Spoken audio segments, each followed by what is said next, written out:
morning, everyone. Before we start our class, I request Mr. Hawaiian to start the class with a prayer.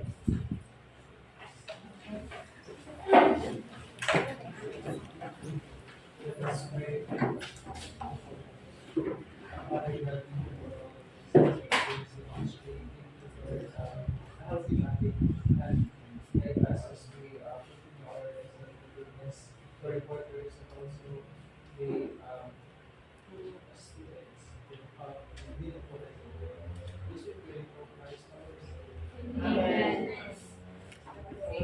Arrange your chairs and please clean your surroundings. So, to continue our topic about student diversity, we will talk about learning or thinking styles of students or learners. So, first is we have here the sensory preference, which is we have three categories: visual learner, auditory learner, and tactile kinesthetic learner. So, we will first define what is learning or thinking styles. So, thinking styles are the way we refer it to uh, the way individual prefer to process the information or how they learn the topics easily. So first is the sensory preferences. So we have here is the visual learner. In visual learner, learner must see their teacher's action and facial expression to fully understand the content of a lesson. Visual learner uh, also means that students or learner prefer to see a visual aids like this one or what you see in front. So first of all, we have the term visual iconic and visual symbolic. So any volunteer who can define the visual iconic and visual symbolic based on the words that any individual.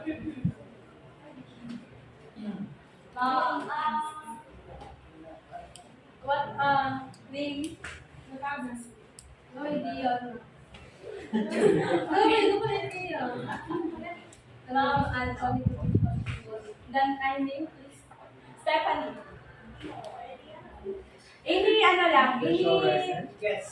Any guess about the term visual iconic and visual symbolic?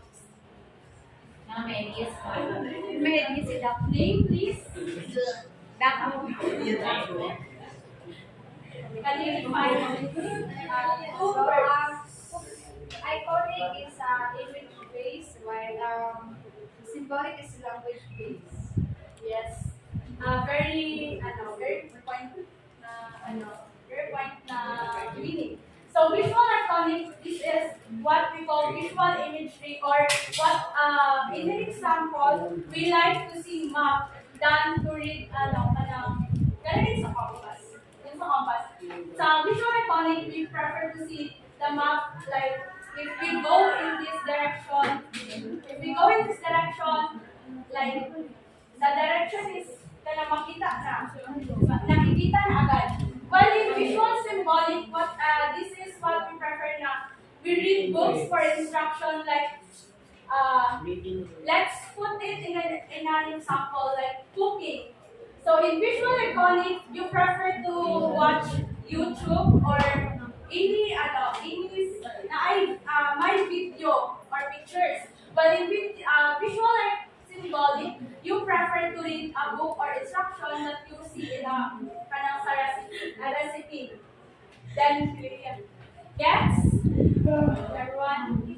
Next is auditory learner. This is auditory learner. They learn best through verbal lectures, discussion, talking things through, and listening to what others have to say. So, in auditory learners, we have listeners and talkers. So, in listeners, this is what like kayo ngayon, nakikinig. So, meaning may naiintindihan kayo kung ano yung sinasabi ko. Well, the talkers, nakikinig pa rin sila, pero they prefer to talk after, Ngayon, naintindihan nyo kung ano yung listener, tapos yung talker. Then, para mas magets ng estudyante, parang ini-explain nyo sa sarili nyo kung ano yung naintindihan nyo sa sinabi ng nasa harapan.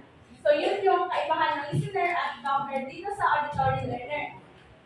Tapos, itong tactile kinesthetic learner, pinakamadaling example nito is yung sa PE. We learn by doing it or kanang hands-on approach. Like, pag gagawa tayo ng activity sa gagawa tayo ng activity sa PE natin, naiintindihan agad natin kung ano yung tamang movement or tamang gawin para mas maayos ang ating ganun. Then after this, gets lang ba to? Gets lahat? May mga tanong. May mga tanong. Wala na po. Wala na. So, lipat tayo sa brain hemisphere. So, bago tayo before we talk about analytic and global, we will have an activity, a very short activity. Like, put your finger down, brain edition. Brain edition. So, put your finger down. Yeah, pwede. So, first is, who likes to learn here in verbal term? Like, yung naririnig lang ninyo. Example. Example, yung pagsasalita ko ngayon. Naiintindihan nyo agad naman without Ay, hindi okay na sa inyo. Okay na sa inyo kung wala ko na visual aid. Naiintindihan nyo kung ano yung sinasabi ko. That's what we verbal. Ay, so nakadepende sa... Maybe sa Nakadepende sa... So, put your finger down. Ay, so karon may mag-base. Oo. But you still tagalay. Sige. We will Karon mag-base? you will assess yourself kung ano yung mas dominant na side ng brain nyo. Kaya ito yung activity natin. Karon may mag-base sa... Verbal. Next question. Verbal. Respond to words meaning. Respond to words meaning. Yung parang naiintindihan nyo agad yung Pag tayo meaning. ano tayo yung mas binabasihan nyo yung meaning ng isang salitang sinasabi sa inyo. Okay. Yan na. Hindi, wala pa rin isa. Third, sequential. Yung mas gusto nyo yung detalyado, yung pagkakasunod-sunod ng yung mga ginagawa. Four, processes information linearly. Like, linear, pagkasunod-sunod pa rin. Sa karon may mag-base na sa karon. Five, response to logic. Response to logic. Logical ka. Seven, plans ahead. Seven, recalls people names. Eight, speaks with few gestures. Nine, punctual. Ay, di No. Yes. And then, prefer formal study style. And then 11, prefer bright lights while studying. Then, count your score. Remember it. Remember your scores. Then, we will have another round. We will have another round. We will see if you have the left brain dominant or the right brain. So, put your hands up. So, we'll have again Bring me. Example na sila yung nasa. So, first is prefer to have visual. Then second, response to the tone of the voice.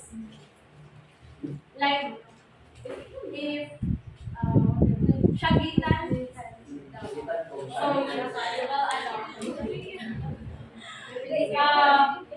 while in when the I while the other is sequential, diba?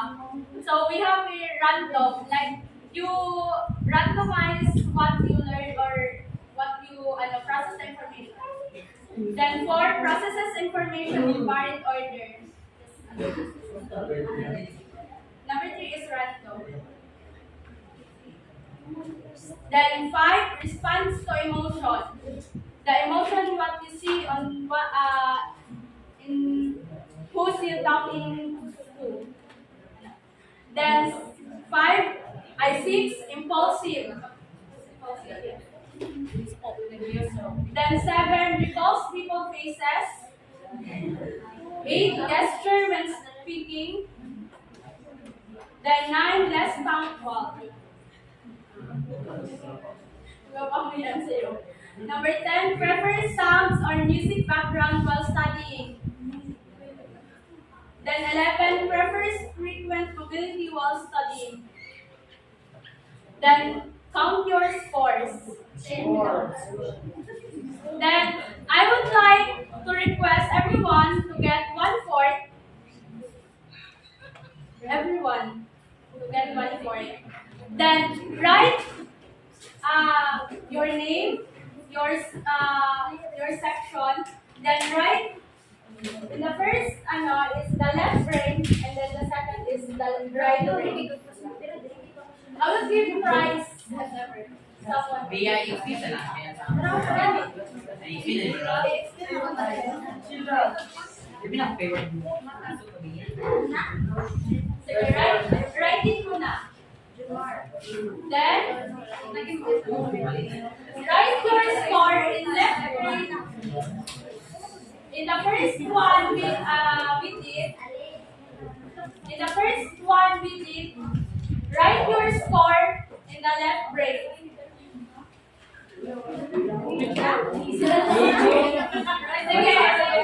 I will use Bisaya. So left katong first ganina to be try na put your finger down. Ang inyong score ato is butang niyo sa left brain. Ibutang ninyo ang score ninyo sa left brain. And then katong second round, ibutang ninyo sa right brain kung pila inyong score. One-fourth. Ready?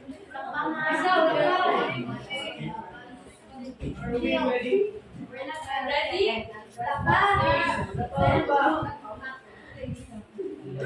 The first.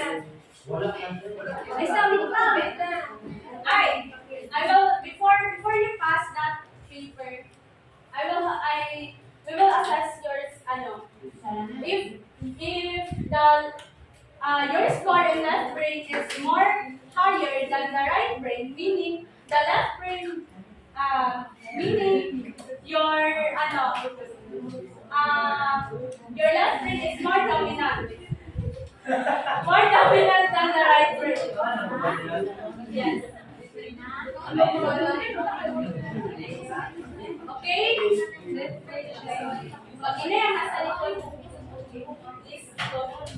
The first 3 persons who will pass their paper will receive a prize. Go!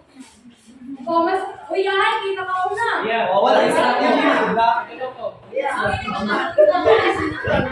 Di ba yung so easy rin eh?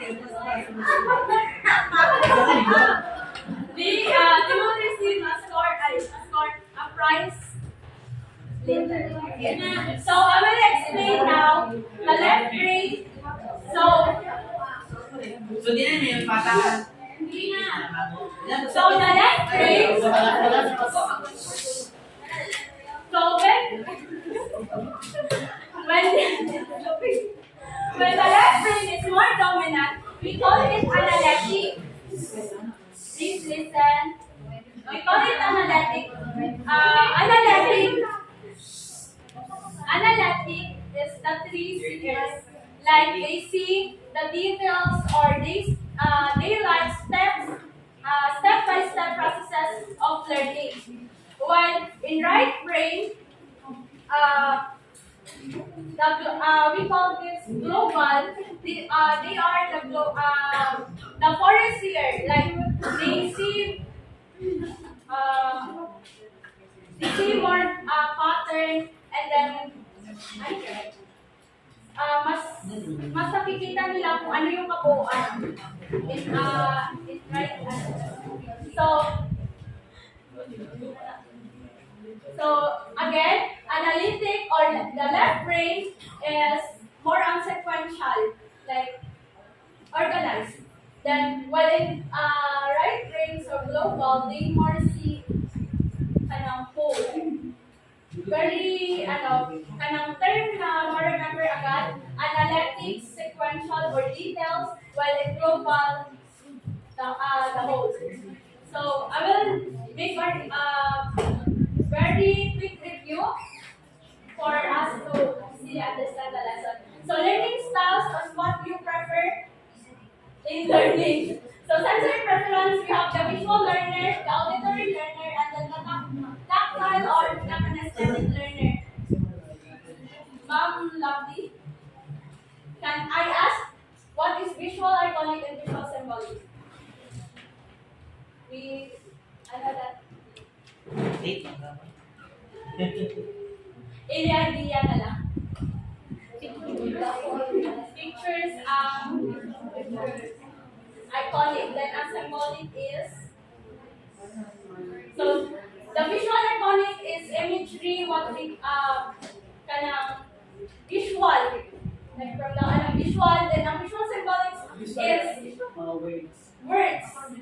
So pictures, words. Then listeners is nakikinig lang pero naiintindihan agad nila. While ang talker is yung parang inuulit pa nila para mas maintindihan nila kung ano yung nakukuha nilang information from the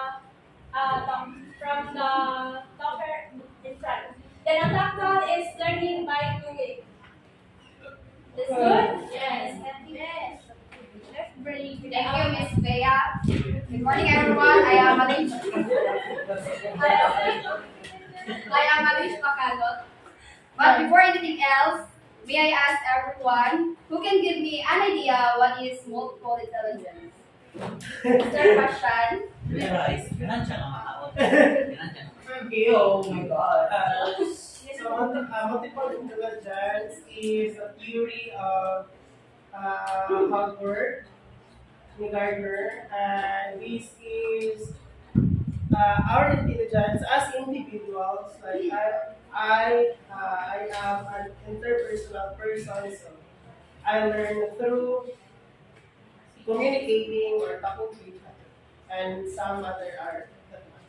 Thank you, Mr. Pashan. Okay. Multiple intelligence was first described by Howard Gardner in Frames of Mind 1983.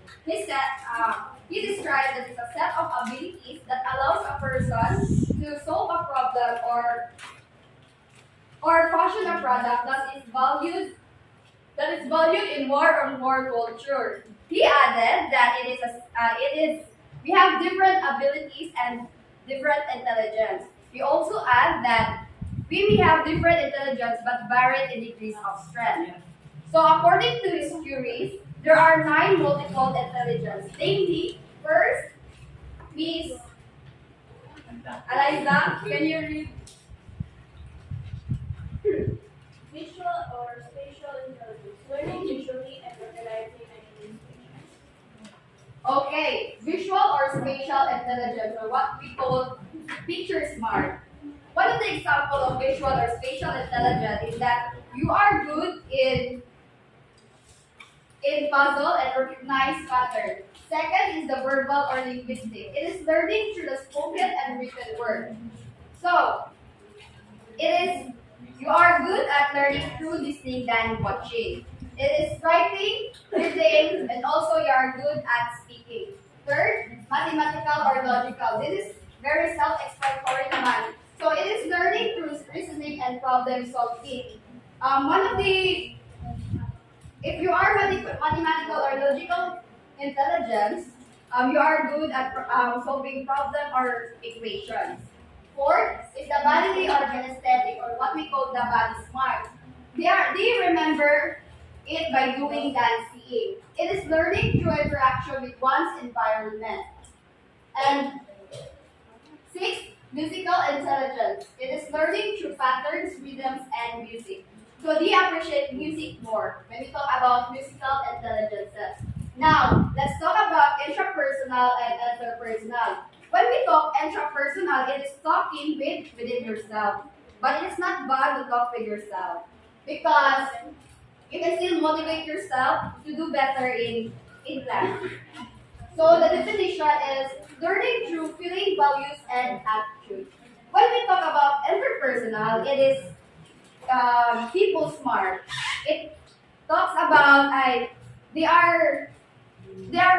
reliable when it comes to group activities. So the definition is learning through interaction with others. Next is the second to the last is the naturalist, or learning through classification, categories, and hierarchies. One of the examples of naturalist is that you are interested in botany, biology, and zoology. So you also love hiking, camping, and gardening. And the last one is the existential, or learning by seeing the big picture. From the word itself exists, they tackle the deep question of how human exists. As you remember what Ma'am Ruby said, that in the classroom we are all inverse. We have different intelligences. That's why we have to use multiple teaching strategies for us to be diverse. So it is very relevant for us, for the teacher, also for us future educators, that we must use knowledge in teaching or learning strategies that can help our students learn effectively. That's all. Thank you. Thank you. So, good morning, everyone. Let's proceed on the disability. So, disability is a measurable impairment or limitation that interferes with a person's ability to walk, live, hear, or learn. It may refer to a physical, sensory, or mental condition, according to Skyfall Bush Institute in 1996. So, disability is any condition of the body or mind impairment that makes it more difficult with that person that has that specific condition to interact with the world around them. So, example of this is the deaf and the blind. Next is the IDEA, which means Individuals with Disabilities Education Acts. So the 1987 Philippine Constitution, Article 14, Section 2, uses the word disabled in paragraph 5, that which means provide adult citizens, the disabled, and out of school youth with training. So it is the law that provides comprehensive service and support for exceptional learners. Next naman is handicap. So handicap is a disadvantage that occurs as a result of a disability or impairment. So gikan siya sa mula sa disability yung parang ano pa lang siya, kanang lumbo pa lang siya, tapos pagka kalauna naging kuha na siya kanang bedridden na bitaw, hindi na siya maaaring lumakad, mga ganon. So, ganon yung handicap. So, it does not have the same meaning as the disability. So, those handicapped people they are prevented to have a normal life because of what conditions they have. So, the degree of disadvantage is often dependent on the adjustment made by both the person and his environment. So, two persons may have the same disability, but they don't have the same degree of being handicapped. So, as a conclusion of the two, so disability is a functional limitation with regard to a particular activity, and handicap refers to a disadvantage that results of the next. Good morning, everyone. My name is Lotero, and today I will be discussing the categories of exceptionality. So, There are different ways of presenting the categories of exceptionality, but according to Ormond's Psychology 2000, that there are specific cognitive and academic difficulties in students. So first, we have here a learning disabilities. Learning disabilities are the disabilities that affect the ability to understand or to use spoken or written language, to understand, do mathematical calculation and to ordinary movement. So it's already tackled. We all know what is a learning disabilities because it's already tackled to Sir Daniel last semester. And we all know that learning disabilities is disabilities in terms of a dyslexia, dyscalculia, dysgraphia, and then orthography. So this dysgraphia is the difficulties for the student who have difficulties in reading, and dyscalculia is the difficulties to perform a basic mathematical operation, and dysgraphia is difficulties in writing, and dysarthrographia is difficulties to write a basic spelling. So we also have a attention deficit hyperactive disorder or tinatawag na EDHD. This is difficulties in maintaining attention and concentration, and is frequently accompanied by hyperactive and explosive behavior. So yung mga bata na mayroong EDHD ay nagiging overactive sila or yung nagiging active sila. Kung mapapansin natin sa kinder, ay yung mga students doon they are unable also to maintain a concentration, and kung makikita natin sa kinder na nagiging overactive sila or yung sa isang classroom is mayroong mga bata na patakbo-takbo, and I know that normal lang yun sa mga bata, but sometimes yung magiging active nila ay hindi natin alam na meron na pala silang ADHD. So we also have speech and communication disorder. Speech and communication disorder is a person who has problems creating or forming the speech sounds and able to produce sounds correctly and then to communicate with others. So a student who have a speech and communication disorder is a student who is unable to produce or to speak correctly in their language. So, for example, dito ay yung mga bata na bulol or yung mga bata na tinatawag natin na bungi. Di ba? Yung mga bata doon is they are able to speak in their language or their, yung kanilang sinasabi. So, we also have social emotional behavior difficulties. So, the categories of social emotional behavior difficulties is, the number one is autism. So, autism is a children with ESD often display unusual repetitive behavior among themselves. This behavior may manifest or increase in intensity with the individual is upset, frustrated, scared, and anxious. So, mga bata na mayroong autism is yung they are unable to yung mga bata na mayroong autism is mabilis lang sila magalit kapag mayroong changes na kanilang ginagawa. And sometimes yung autism, yung mga student na autism is late yung development nila kasi sa atin. And they can understand, they can communicate, but different for what we can. We also have a mental retardation. Mental retardation is a condition characterized by sub-average intelligence which causes limitation in learning and adaptive functioning. So the student with mental retardation is they are unable to adapt or to functioning in a simple discussion or communication because sometimes a student with learning mental retardation is a student who is illness. So nagiging they are able to adapt a simple discussion. We also have a emotional or conduct disorder.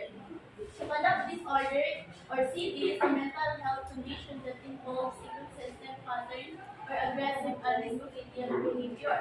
So the student with a emotional and conduct disorder is yung mga bata na they are able to follow the simple rules or meron silang, and sometimes yung mga bata na merong conduct disorder is mabilis lang sila magalit. Kung makikita natin sa elementary also, yung mga bata is mabilis lang sila magalit.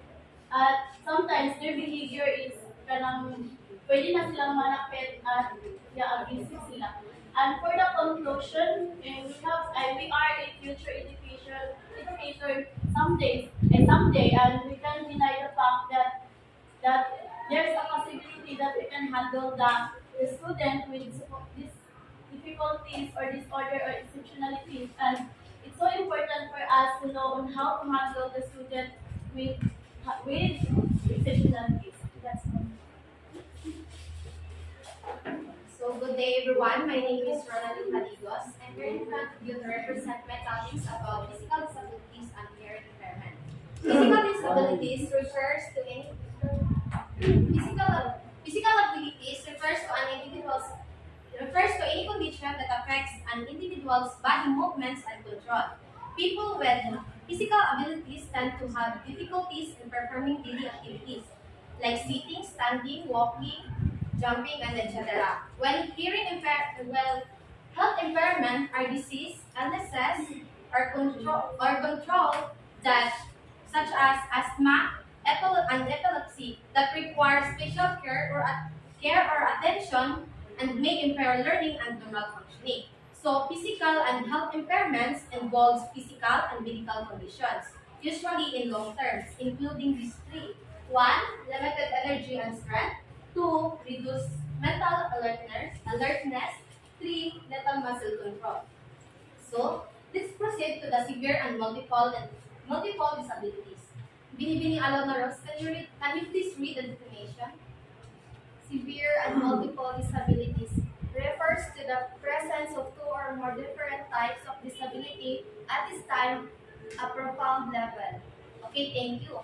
Multiple disabilities is a student has more than one serious disabilities which may affect mobility, behavior, emotion, and sensory ability. Example, seizures, sensory loss, hydrocephalus, and scoliosis. So, binibining alone na Rose, call a friend. With me. Okay, Ginoong Francisco. Can you please read the definition of sensory impairments?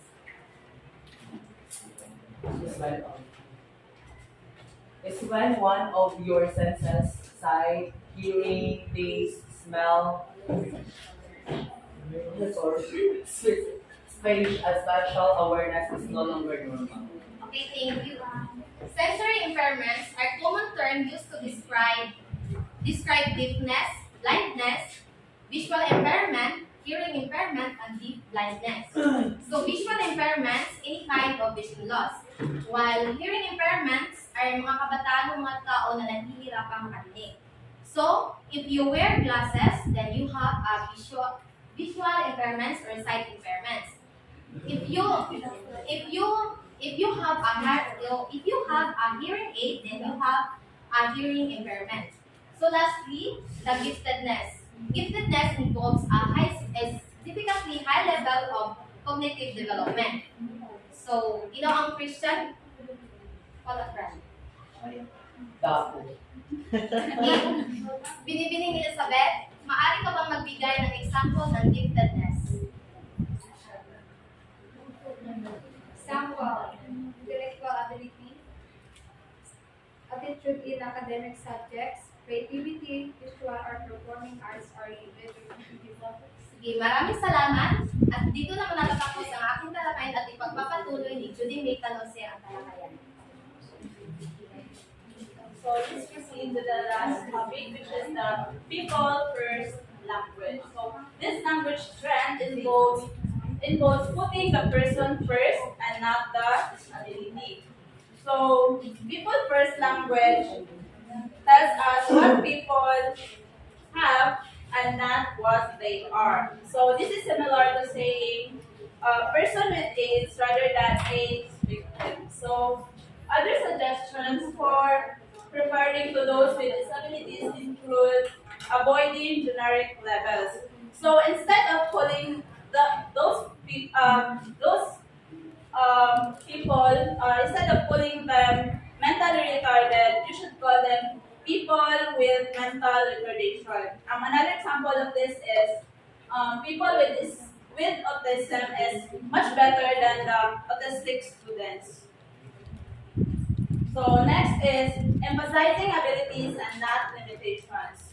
So emphasizes what people can do and not emphasizes what people can do instead of what they can do. So, mas dito, in-emphasize kung ano yung magagawa ng mga tao. Next is avoiding euphemism. So, ina-avoid yung mga, parang bang,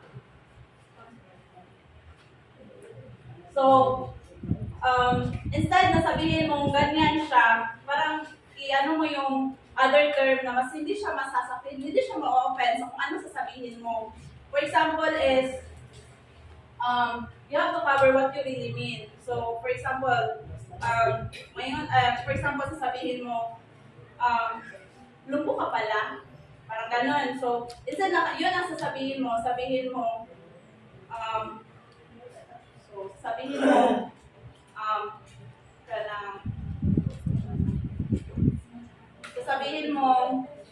hindi ko pala